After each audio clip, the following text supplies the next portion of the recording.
बिस्मिल्लाहिर्रहमानिर्रहीम. ما JDK را خواندیم در جاوا، درست است؟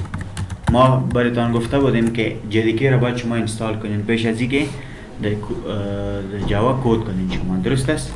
JDK با چی معنا بود؟ جاوا دیولپمنت کیت. یعنی مجموعه کمپایلر، درست است؟ دیبگر یا اینترپریتر، صحیح است؟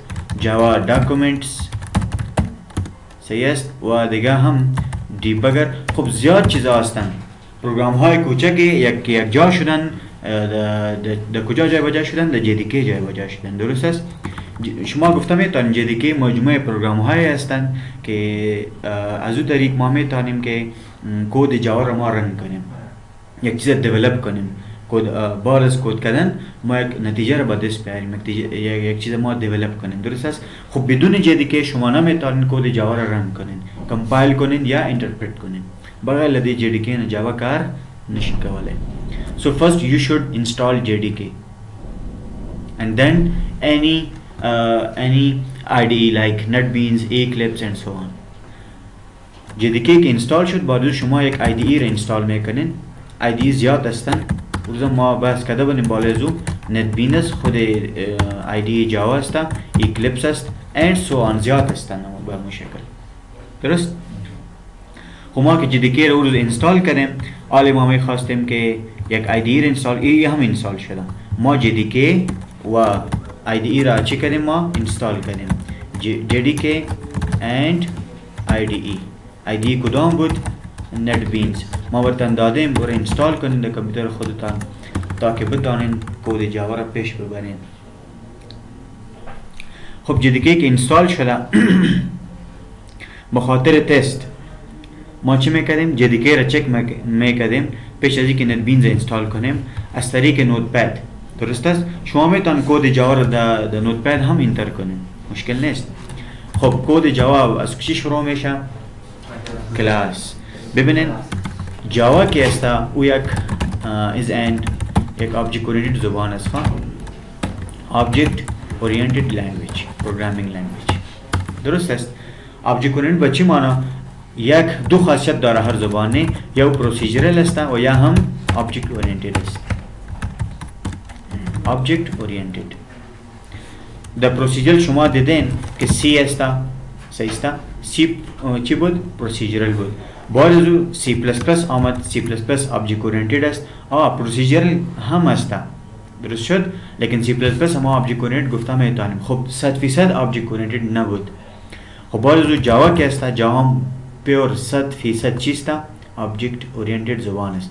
این آبجکت اورینتد به چی معنی؟ این تکنیکایی هستند که از این طریق ما میتونیم که کدهای ما را بسیار با آسانی انجام بدیم یا کد ریوزابیلیتی را به وجود بیاریم، درست است؟ کد ریوزابیلیتی را به وجود بیاریم.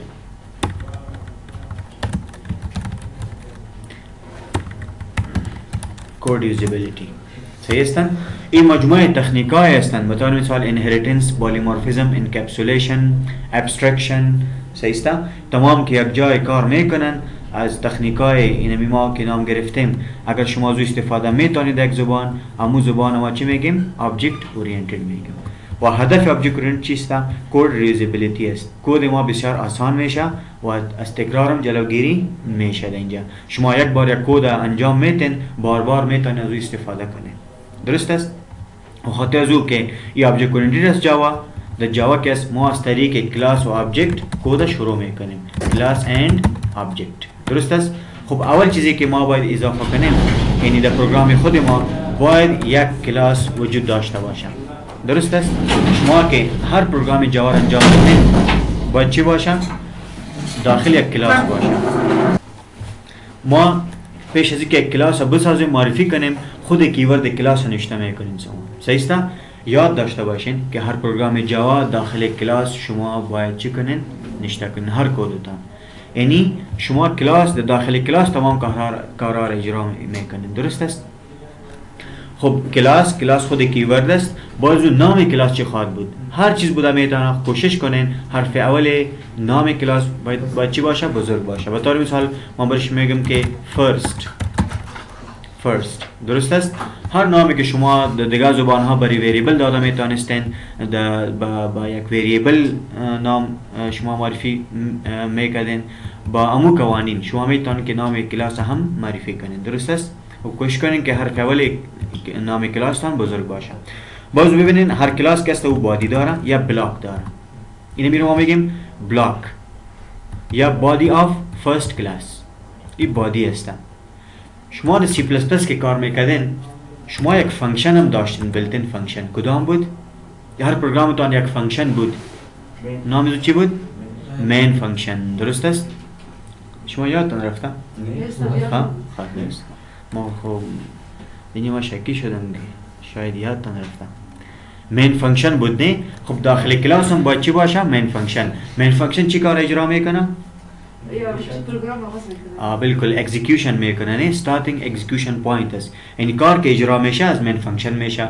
خب بدون مین فانکشن کار ما اجرا نمیشه، پروگرام ما اکزیکیوت شده نمیتونه. شاید یک کلاس چند متد ها یا چند فانکشن ها را داشته باشه، لیکن یک فانکشن به نام مین است. این باید 100% در پروگرامتان باشه. خب مهم نیست که در هر کلاس باید باشه. شما شاید یک اپلیکیشن میسازین، یک سافتور میسازین، باید در هر کلاس کار کنید. جدا جدا صفحه داشته باشین. درست است؟ برای رجیستریشن جدا باشه، لاگین فرم جدا باشه. درست است؟ برای مصارفات عواید جدا جدا صفحه باشن. خب هر صفحه به این مانند جوا که شامل کلاس هستن. خب تمام شاید مین فانکشن داشته باشین، یا ما تو گفتم میتونیم اگر ما 5 کلاس داریم در یک اپلیکیشن، یک کلاس ما باید 100% مین فانکشن داشته باشه تا که دیگر کلاس ها را اکزیکیوت کنه. درست است؟ خب ما میم در اینجا برش میگم کلاس چطور معرفی میشد؟ خود مین نشته میکردیم نه؟ که پیش از این در جاوا شما نشته میکردین پابلیک. پیشتر ما دی کار کردیم در جاوا روزی اول. درست است؟ اگر یادتان باشه پابلیک استاتیک صحیح است؟ پابلیک استاتیک بارزو adapt system. نه System is on the پابلیک استاتیک نه ده چې وای ما لیکدل ته نه ده. Java is آفرین. void return value type main یک فانکشن است، return type داره. درست است؟ هر فانکشن return type داره، یا void است یا دیگر کدام تایپ است اگر او چیز return میکنه. درست است؟ خب public static void main خود نام فانکشن. بارزو پرانتزیس یا را ما چی میگیم؟ پرانتزیس. ببینید ما قوسای مختلف داریم در پروگرامینگ. صحیح است؟ قوسای ما به نام پرانتزیس میشناسیم. میرم پرانتزیس. درست است؟ باز کدام ها بودن؟ به خاطر اره که شما میگرفتین ایرا چی میگم؟ سکویر براکتس. سکویر براکتس. بارزو کدام بودن؟ کرلی بریسز. داخل از اونش تکنیم مشکل نیست. این خو یک نوت است خواه کرلی براکتس یا کرلی بریس هم برش گفتم میشه، صرف میگه بریس. این که استن در کدام استفاده میشه؟ امرای فانکشن. خب هر فانکشن که باشه شما میسازین فانکشن یا داخل جاوا بلتن فانکشن است، این باید داشته باشه. این به خاطر چیستن داخل از ما چرا نشته میکردیم؟ پارامیتر را نشته میکردیم. اگه یادتان آمده پارامیترز، پارامیتر ویریبل ها را گفته میشد که قیمت ها را میگیره. صحیح؟ قیمت ها را با خود نگاه میکنه، بالای امو قیمت فانکشن مین فانکشن که است یا دیگر کدام فانکشن باشه بالای اون امو قیمت ها را که ذخیره کرده بالای از او یک عملیه را اجرا میکنه. درست است؟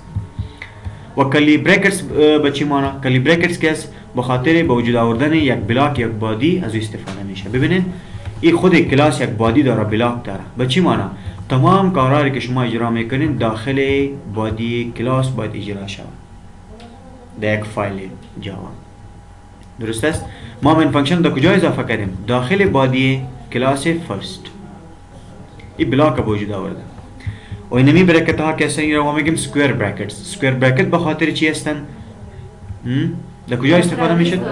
آفرین در اره استفاده میشد. نه ما با اون شکل اینجا داخل از اون هم یک اره داریم، string یک اره داریم به نام args.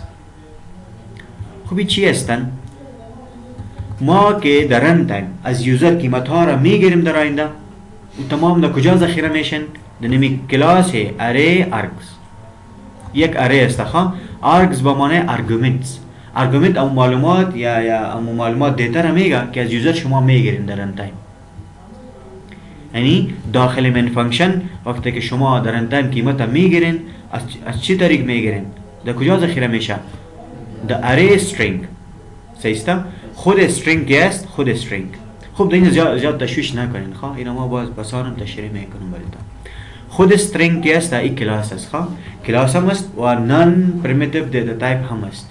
شما در سی پلس پلس هم داشتین استرینگ به حرف کوچک نوشته میشد، درست؟ در اینجا یک کلاس است. کلاس هم است، دیتا تایپ هم گفته میتونیم. خب در اینجا ما میگیم یک کلاس است. از اون کلاس استرینگ ما اره را ساختیم به نام آرگومنتس. خب خودش دیتا تایپ هم است. ما پیشتر هم گفتم string is a class and also a data type, a non-primitive data type. ما دیتا تایپ ها را میخوانیم. نه فعلا خودش به شکل اتومات میگیره. از کجا؟ از در ان تایم از یوزر میگیره. ما فعلا ندادیم برش. خب امیر فعلا شما حفظ کنین که نمی چیزا را باید شما 100% فعلا نوشته کنین. صحیح است؟ خب این چی است پابلیک به چی معنی؟ عمومی، یعنی در هر جا میتونیم به این دسترسی داشته باشه. استاتیک به چی معنی؟ ثابت میگنی. صحیح است؟ معنای لفظی چیست؟ استاتیک به معنای ثابت. خب فی الحال ای را یاد بگیرین وقتی که پیش از فانکشن استاتیک آمد به این معنی که ما بدون ساختن آبجکت از او استفاده کرده میتونیم. ببینید میتونیم به این معنی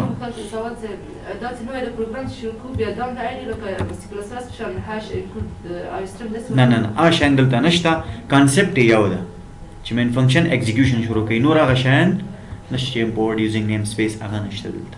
او دلته ته بل شی امپورټ کولای شي نور د کلاسونو مجموعه چې ته بیا موږ پاکیجز وایو. پاکیج دستبندی را میگه نه. صحیح است؟ دستبندی را میگه یعنی به این معنی که داخل یک پاکیج ما شاید چند کلاس ها را اضافه میکنیم، درست است؟ او را باز شما یوتیلیتی میگیم او را باز پسان بحث میکنیم. در اینجا که حال ما استفاده نمیکنیم شاید یکم براتون مشکل باشه. خود استاتیک کیورد به چی معنی؟ یعنی بدون ساختن آبجکت برای کلاس فرست ما از این مین فانکشن استفاده کرده میتونیم. فی الحال ته باید دا ولیکي تر څو چې موږ دا تفصیل سره نه ویلې ته به دا اوس فی الحال دا لیکي. خب ببینین این تکنیک‌های مختلف هستند چرا که روز اول ماست ما به شکل عادی عمومی یک جنرال کار میکنیم، درست است؟ صحیح است؟ خب تکنیک‌های پروگرامینگ زیاد هستند. به یک طریق شما فانکشن استفاده کنید، به دیگر طریق استفاده میکنید، درست است؟ خب روز اول ماست، درست است؟ داخل یک فرست کلاس ما چی اضافه کردیم؟ یک مین فانکشن. پیش از مین فانکشن چی نوشته شده؟ پابلیک. این را ما میگیم اکسس مودیفایر یا اکسس اسپسیفایر. مشخص چرا مشخص میکنه؟ دسترسی بینمی فانکشن که به این دسترسی شما دارین در هر جای پروگرام یا ندارین. فعلا ما داریم، مشکل نیست. استاتیک به این معنی که بدون ساختن آبجکت کلاس فرست ما از مین فانکشن استفاده کرده میتونیم و میکنیم. ببینید استاتیک به این معنی بغیر لدینه چې موږ آبجکت ورته جوړ کو کلاس ته. ګوره تاسو په سی پلس پلس کې ویل کنه چې په کلاس داخل کې موږ فانکشن لرو. ا فانکشن چې تا کله کال کول په مین فانکشن کې تا بس جوړو کلاس ته آبجکت به جوړو. اوس دا ګوره ډایرکټ کال کوم هیڅ مشکل نشته بغیر آبجکت جوړول. زه دې ته آبجکت نه جوړوم ځکه سټیټیک دی. خب باید چی میگه؟ باید استاتیک void به چی معنی؟ ممانعت کردن برگشت دادن یک قیمتی که از طریق مین فانکشن چی میشه؟ برگشت داده میشه. یعنی به این معنی که مین فانکشن چیزا برگشت نمیده، درست است؟ خوی را ما پسان باز هم میخوانیم. استاتیک خب پابلیک برگشت ورته ورکړي نه کنه خو د بیرته د څه شي ریټرن کول او د پبلک وسیل دا ځان ته خبرې دي دوخه. صحیح ده؟ کېدای شي دا بغیر له دې نه چې ما ته شی ریټرن کړي زه په دې باندې کار تر سره کوم، ضرور نه ده. صحیح شو؟ مثال تاسو کلاس داخل کې یو فانکشن درلوده، هغه تاسو د آبجکټ لار نه کال کوو کنه، خو ضرور نه چې فانکشن تاسو ته شی ریټرن کړي یا به ریټرن کول هم شوی، خو تاسو کنه غوښتل تاسو به وایډ لیکو. مواد به خاطر چی اضافه میکنیم؟ ریترن تایپ مین فانکشن است. این چرا برای ما برگشت نمیده، درست است؟ خود قیمت ها را میگیره و ذخیره میکنه در اره استرینگ که نام از او چیست؟ آرگز است. خب آرگز شما در اینجا آورده میتونید، مشکل نیست. خپل ارس arguments قیمتونه معلومات دی چیزی یوزر نه اخلم در رن تایم کې د پروګرامر یوزر انپوت صحیح است یا پرامپت هم برش میگنه در رن تایم از یوزر قیمت ها را میگیره و ذخیره میکنه در کلاسی که اره است در اصل arguments دی ذخیره میشه و لنت سایز از اون معلوم نیست که چند قیمت ها را از یوزر گرفته میتونه معلوم نیست. درست است؟ خب اگر ما خواسته باشم که بگیره باز دی ذخیره میشه، حالا خب ما نخواستیم، خب فی الحال هم ای باشه. خب باز او پرانتزیس بسته شد، پرانتزیس باز او بادی مین فانکشن. شما در سی پلاس پلاس هم داشتین بادی مین فانکشن. کلاس خودش یک بادی داره، درست؟ داخل کلاس ما یک متد یا فانکشن داریم به نام مین، این هم یک بادی داره. داخل بادی مین فانکشن شما تمام کدایتان نوشته میکنید تا که اجرا شود، چرا که ما میگیم مین فانکشن is a starting execution point. درست است؟ هر چیزی که اجرا میکنه مین فانکشن میکنه. خب ما که یک کار هم خواسته باشیم که برای ما اجرا کنه در مین فانکشن باید نوشته کنه. خب بادی مین فانکشن شد. داخل از ما یک پیام نشان میدم. به طور مثال میگم welcome to java class، یک پیام از برای ما نشان داده شد. درست است؟ بین برای اینکه شما آوتپوت بتن برایتان پیام پرینت کنه شما از یک کلاس به نام سیستم استفاده میکنید. ببین جاوا که از مجموعه کلاس ها و میتود هاست، بسیار به تعداد زیاد ما چی داریم؟ کلاس و فانکشن داریم در جاوا. برای هر چیز یک کلاس و میتود موجود است. سیستم څه شی ده؟ یو کلاس ده. صحیح شو؟ کلاس ته موږ ابجیکټ جوړو کنه، خو دې ته موږ نه جوړو، دې ته څه جوړیږي؟ ډاټ اوټ.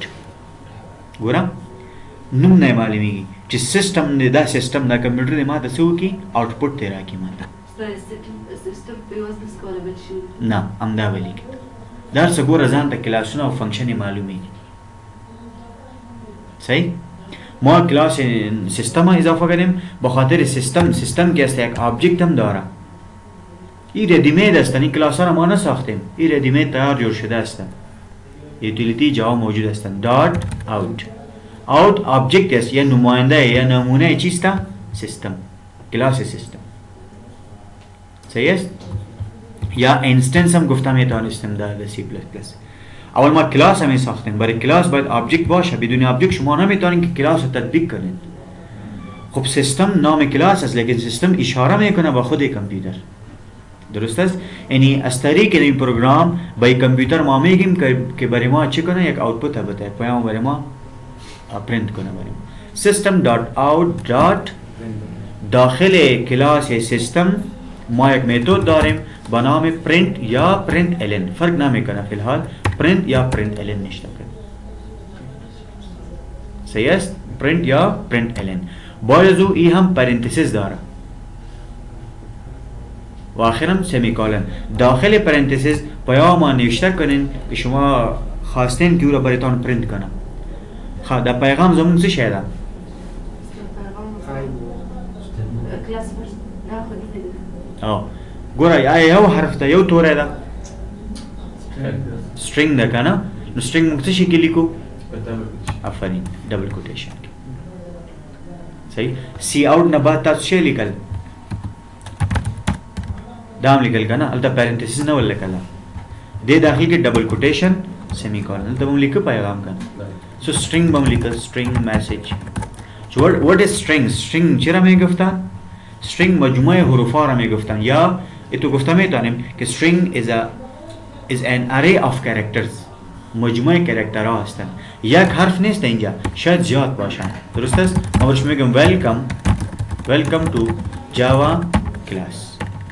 یعنی پیام برای ما اینمی سیستم از طریق کلاس سیستم که آبجکتی از اون ما اضافه کردیم به نام اوت، داخل کلاس سیستم یک فانکشن است به نام پرینت الن. ای برای ما چی میکنه؟ یک پیام برای ما آوتپوت میده یا پرینت میکنه برای ما. این مستقیم وصل میشه به سیستم، به خود اینمی کامپیوتر سیستم. صحیح است؟ از طریق اوت ما داخل کلاس سیستم یک میتود یک فانکشن کال کردیم که کار از چیست؟ یک string پرینت میکنه، یک پیام برای ما پرینت میکنه.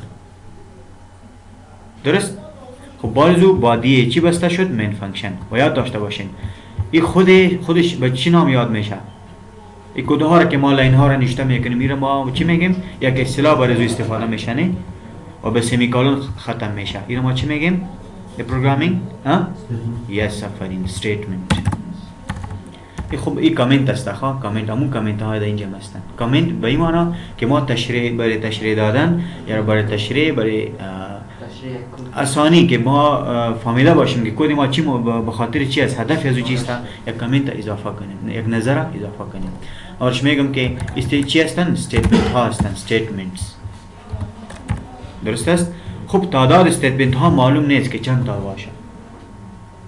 شما در سی پلس پلس هم در مین فانکشن زیاد استیتمنت ها را اضافه میکنید و هر استیتمنت به چی معنی؟ یک کار یک امر یک جمله با معنی که برای کامپیوتر میتن که بالا از یک کار اجرا میکنه.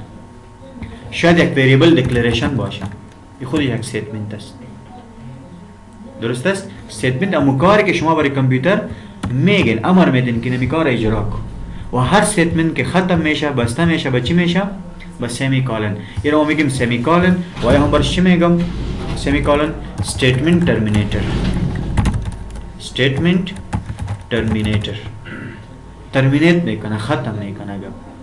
تو مثلا ما براتون میگم که شما کتابچه باز کنین یک جمله را نوشته کن این گپ خلاص شد در اینجا. سیس باز یک دیگه چیز ما براتون میگم که کامپیوتر چالان کو در یک پروگرام نوشته کن این دیگه یک استیتمنت است یک معنی داره یک امر است. یک دستور است. صحیح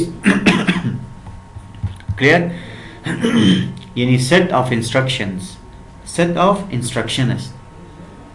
instruction لار خودنی چې موږ کمپیوټر ته وایي چې دا کارونه تر سره کړي او مکمل ته موږ وایي statement او هر statement په سمیکالن یا په statement terminator هم ورته ویل کیږي دې سره ختمي. خب بیان ایرا ما سب میکنیم ماله سیو میکنم ایرا صحیح است. کنترل اس سیو کنیرا یا از طریق فایل سیو کلیک کنین جای مشخص میکنین موقعیت همون فایلی که جای ای سیو شوه بین نمیجا خب ما میبینیم یک جای اینجا کدام فایلی بنامه درست است. خب بیاین ایرا یک نام میتونم فایل جاوا است نه. خب در نوتپد خونشته شده خب کدهای جاوا است درست. حالا چی میگم برش نام کلاس تان چیست؟ فرست با همون نام شما اینمی فایل هم سیو میکنید و حرف بزرگ اول نام کلاس چی باشه؟ باید بزرگ باشه. خب دات چی است؟ اکستنشن است.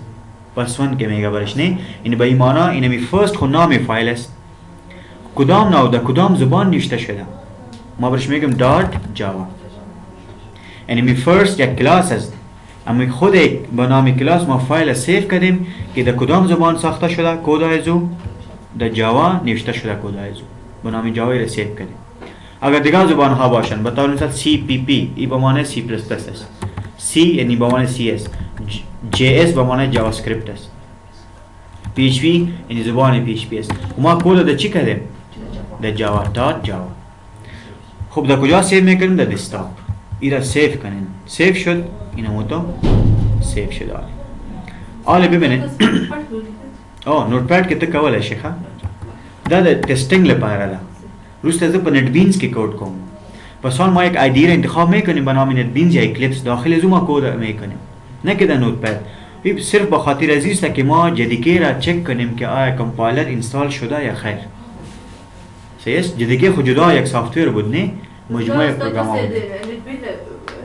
نه ما نت بینز تا فعلا خلاص کردم لاش مینه دور وڑه صحیح ده صرف نت بینز نه نوتپد کم تا کولای شي د جاوا کوډ ولیکي صحیح شو د جاوا کوډ ته په نوتپد کې هم لیکلای شي صرف نت بینز نه ده ایکلیپس نت بینز د زیات د سی آی ډی ایز دي سافټویر دي او ما بالکل اخو موږ انسټال کو خو سی بعد چک کو چې دا فایل ما دا کمپایل کول شي کنه جی ډی کې داخل کې موږ سره کمپایلر وو کمپایلر داخل جی ډی کې است دیبگر هم داخل از او است اینترپریتر هم داخل از او است ما یک پروسس خوانده بودیم اگر یادتان باشه ما د سورس کد نوشته میکنیم در جاوا صحیح است. د سورس کد ما چیست؟ یک کلاس است یک مین فانکشن است فایل ما سیو میکنیم به نام یک خود کلاس صحیح است. اینمی سورس فایل ما است. سورس فایل به این معنی که ما فایل ما که دو ما کد کردیم از او یک نتیجه را به دست میاریم داخل سورس فایل ما که به نام first.java است داخل از ما سورس کد اضافه کردیم. اینمی سورس کد برای ما چی کنه؟ کمپایلر کمپایل کنه. کمپایلر در کجاست؟ د JDK ما رو اینستال کردیم. صحیح است؟ این همی فایل ماست به نام first.java. این ما چی میکنیم؟ از طریق JDK که داخل از او کمپایلر است و اینترپریتر است، از او طریق ما میتونیم رن کنیم.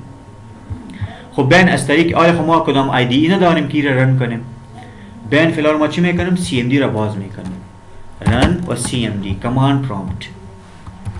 وی را کمی بزرگ ساخته میتونی شما properties and fonts او command. خب ما دیگه کمی تغییرات آوردیم در CMD. خب آل نشته کنین اول فایل تان کجا ثبت شده؟ به نام first.java بالای دسکتاپ است، درست است؟ بین اول میریم به طرف دسکتاپ. ما دایرکتری را تغییر دادیم. صحیح است؟ دایرکتری را موقع تغییر دادیم، دسکتاپ رفتیم. CD دسکتاپ، این داخل شو در دسکتاپ. داخل دسکتاپ ما نشته میکنم جاوا سی، درست است؟ جاوا سی، این جاوا کمپایلر ما میگیم جاوا کمپایلر که فایل است به نام first.java ایرا چی کو کمپایل کو. وقتی که اینتر میکنم ما را میگه جاوا سی is not recognized، میگه ما نمیشناسم جاوا سی را، چرا که پات یزو ست نشده. درست است؟ ما چی میکنیم؟ میایم در درایو سی بعد از او program files and java and JDK bins. اینمی فایل ما کاپی میگیرم، کاپی ما ست نکردیم نه پاتا properties پاتا ست میکنیم تاکه بشناسه کمپایلر. environment variables پات delete پات خود از MySQL است، خوبی هم باشه edit and semicolon and then paste. اوکی درست است؟ حالا چک میکنم CMD را که فایل میشناسه یا خیر. پاتا ما ست کردیم، درست است؟ این JDK را حالا میشناسه کمپایلر. اینمی CMD از طریق CMD ما میتونیم از طریق کمپایلر جاوا ما یک فایل چی کنیم؟ کمپایل کنیم، درست است؟ نام فایل تان چیست؟ first.java. شما اول بیاین در کجاست first.java؟ بالای دسکتاپ است. نشته میکنم CD desktop.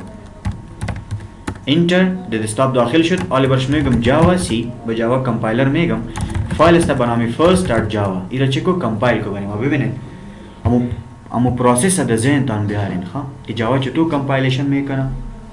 اول سورس کد نشته میکنیم در سورس فایل، ما نشته کردیم به نام first.java سیو شد. امو فایل داخل فایل که سورس کد است از طریق جاوا کمپایلر ما را کمپایل میکنیم. باز کمپایل چی جور میشه؟ نه اگزی خود سی پلس پلس نه آفرین یک کلاس همی سازه برای ما دات کلاس. صحیح است؟ کمپایلر که فایل کمپایل کرد از یک دیگه فایل همی سازه، اگزی نمی سازه. صحیح است؟ ما یک مرحله را زیاد داشتیم در جاوا. از نمی first.java که سورس فایل است از یک دیگه فایل همی سازه کمپایلر به نام دات کلاس. دات کلاس چی بود؟ کدام نوع چیز بود؟ کد بود؟ آفرین اینترمدیت لنگویج بود نه؟ اینترمدیت یا برش میگه بایت کد. شما چی میگین برش؟ بایت کد. بایت کد یک اینترمدیت لنگویج است ها، اینترمدیت لنگویج. شما میگی که مستقیم چرا در زبان کامپیوتر و زبان ماشین چرا تغییر نمیده؟ این مرحله که زیاد شده این به خاطر سکیوریتی است. در این سکیوریتی با وجود میاد، سکیوریتی از زیاد میشه در جاوا، درست است؟ این به این معنی اگر اول شما چی ساختین به نام first.java فایل چی کردین از طریق جاوا کمپایلر چی کردین برش؟ جاوا کمپایلر کمپایل کردین. از چی ساخت برایتان؟ first.class. این همی dot class که است بایت کد بود. بایت کد به این معنی اینترمدیت لنگویج است. اینا ما نمیتونیم که بخوانیم یا بفهمیم اینا، درست است؟ باز چی میکنه؟ دات کلاس فایل جاوا اینترپریتر که است، اینترپریتر جاوا که است او اینمی فایل دات کلاس چی میکنه برای ما؟ اکزیکیوت میکنه. این در زبان ماشین برای ما چی میکنه؟ ماشین کد ایرا تغییر میده. change into machine code. machine code چیست؟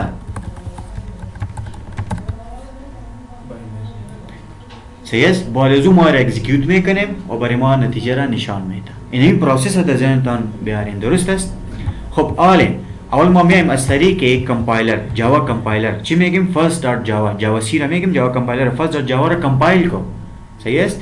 وقتی که اینتر میکنیم ببینید ما در دسکتاپ اینمی چی نام داره فرست دات جاوا است نه دات کلاس خو موجود نیست چرا که ما کمپایل نکردیم حالا از طریق جاوا کمپایلر فرست دات جاوا را کمپایل میکنم اینتر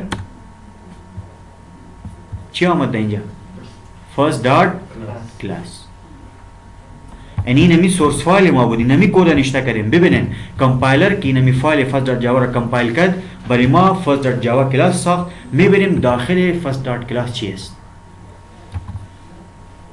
خوانده میشه کدام معنی شما از این گرفته میتونین نه خیر یک اینترمدیت لنگویج است حالا از طریق اینترپرتر اینمی فرست دات کلاس فایل ما چی میکنیم اینترپرت میکنیم یعنی تغییر میتیم در زبان ماشین یعنی کامپیوتر صفر ای که ساخته شد ای را شما اینترپرت میکنین حالا چطور اینترپرت میشه نشته میکنین جاوا خود جاوا به این معنی که اشاره میکنیم به اینترپرتر جاوا که صفر یک تغییر میده اینترپرتر هم یک ترجمان ده د کمپایلر پر رقم او کمپایلر سمه ترجمه کوي ډاټ کلاس فایل ترې جوړوي اینترپرتر ماشین ژبه ته اړي یہ دو مرحله تر سره کیږي اوس خپل اجازه جاوا ولیکم په دې معنی چې ډاټ کلاس ورته خیمه ده حالا شما دات کلاس نشته میکنین صرف نشته میکنین فرست خلاص خود جاوا اینترپرتر میفهمه که بعد از کمپایلیشن یک فایل دات کلاس ساخته شده ما را اکزیکیوت میکنم مهم نیست که شما که دات کلاس نشته کنین نه خیر صرف نشته کنین جاوا فرست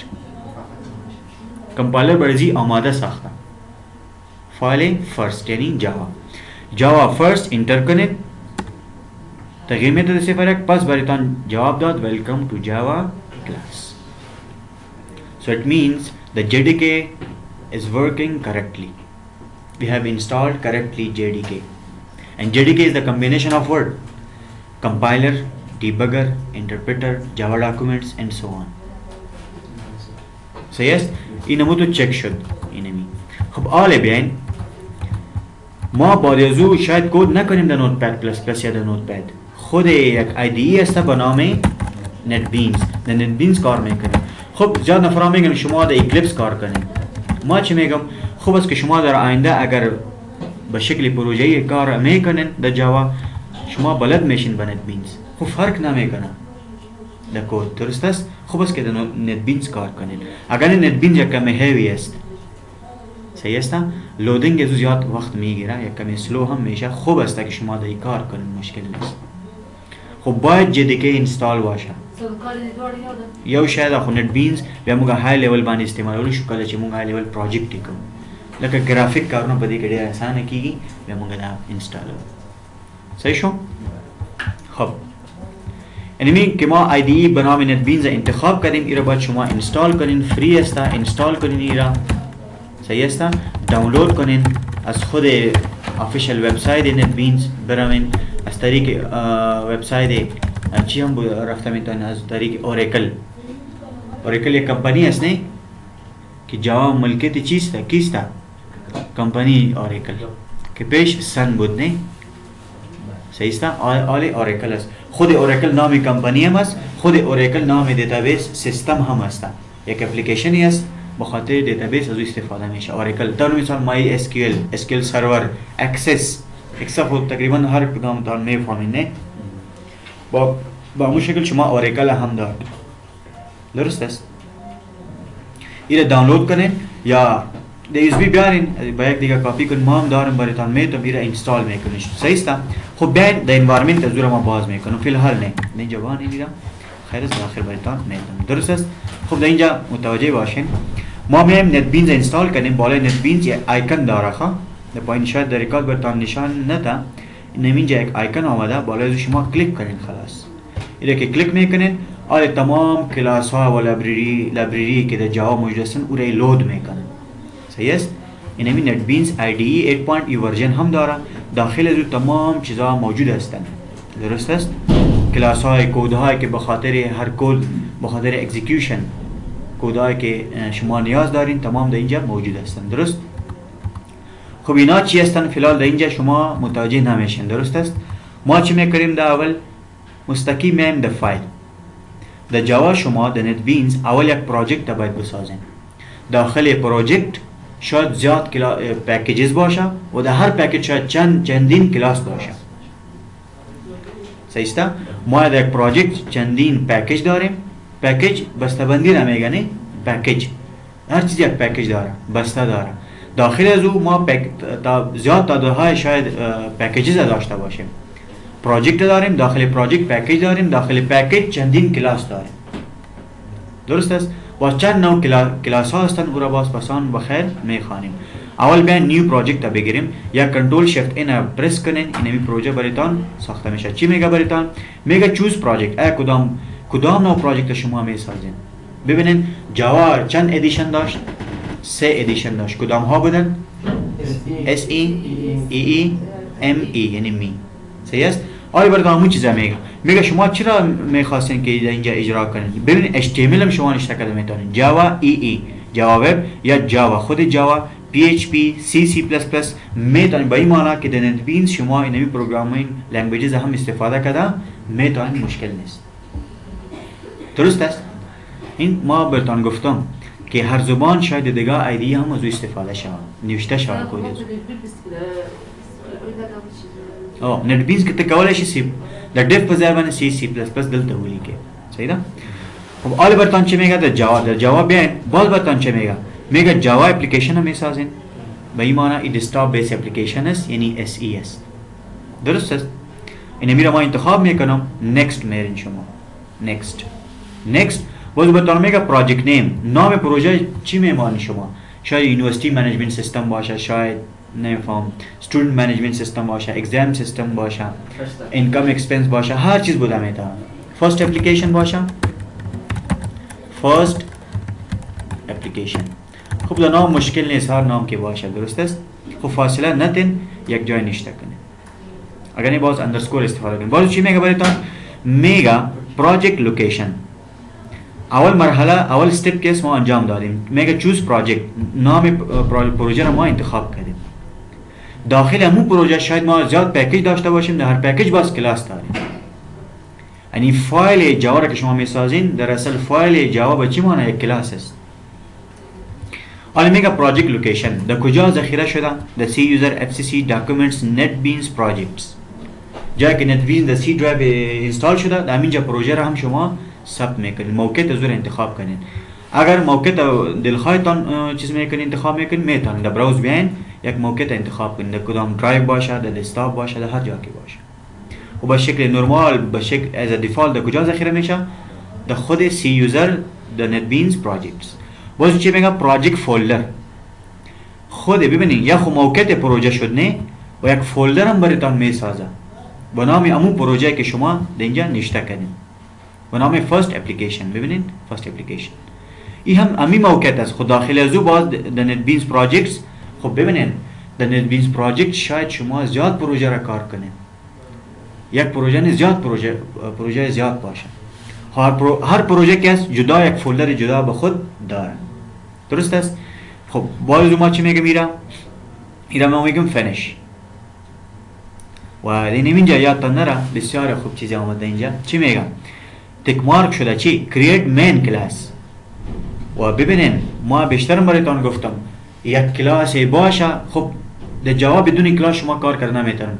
اگر 3 فایل میگیرین به این معنی 3 کلاس گرفتین، لیکن یک کلاس مین کلاس است که داخل از او کدام فانکشن است؟ نه، کدام فانکشن است که در پروگرام باید مهم است که باید موجود باشه؟ مین. نه مین فانکشن. درست است؟ خب اینمی یک کلاس هم میسازه، یک کلاس هم. درست است که داخل از او چی باشه؟ مین فانکشن باشه. میگه اینمی مین کلاس است که داخل از او چی خواهد بود؟ مین فانکشن خواهد بود. فینیش کنین نمیره. فینیش ببین با می نام یک کلاس براتون میسازه. خب وری گود. این هم شد. خب این اینجا ببینید چی میگه؟ فرست اپلیکیشن نام پروژه تان شد. درست است؟ سورس پکیج نام پکیج تان چی است؟ فرست اپلیکیشن. و این به حرف کوچک نوشته میشه نام پکیج. لیکن نام کلاس با کدام نام آمد؟ فرست اپلیکیشن دات جاوا. این خود اصل کلاس ماست. ببینید کلاس داخل پکیج است و پکیج داخل پروژکت است.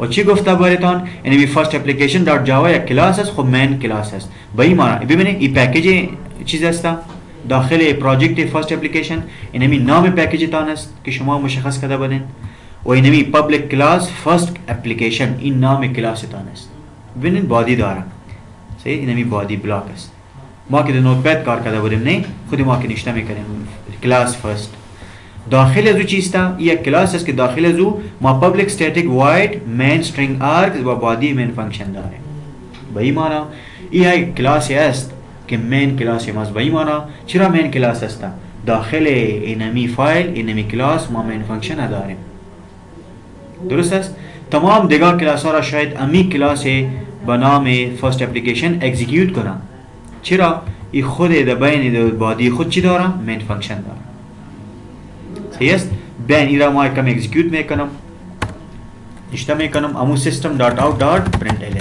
ببینید این به شکل اتومات کار میکنه خب سیستم میگه من نمیشناسم چرا مکمل نشده سیستم دات داخل از او آبجکت بسازین اوت صحیح است اوت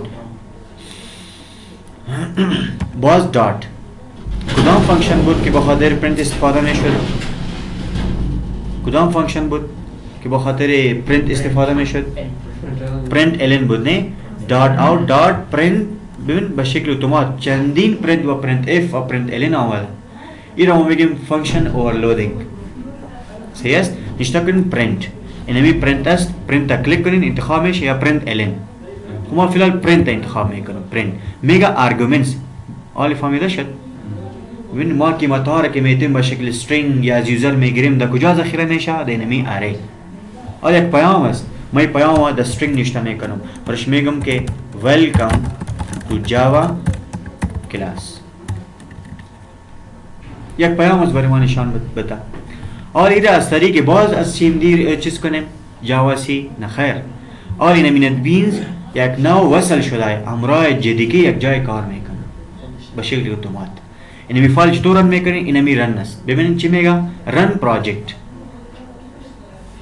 صحیح اینمی فایل رن کنین یا رایت کلیک کنین بالای اینمی صفحه و رن فایل برش میگین یا شیفت F6 بالا زو کلیک میکنم رن فایل حالا ببینین این اسکرین اسیا نداره برای ما خودش اینمی نت بینز یک چی داره یک کنسول مود داره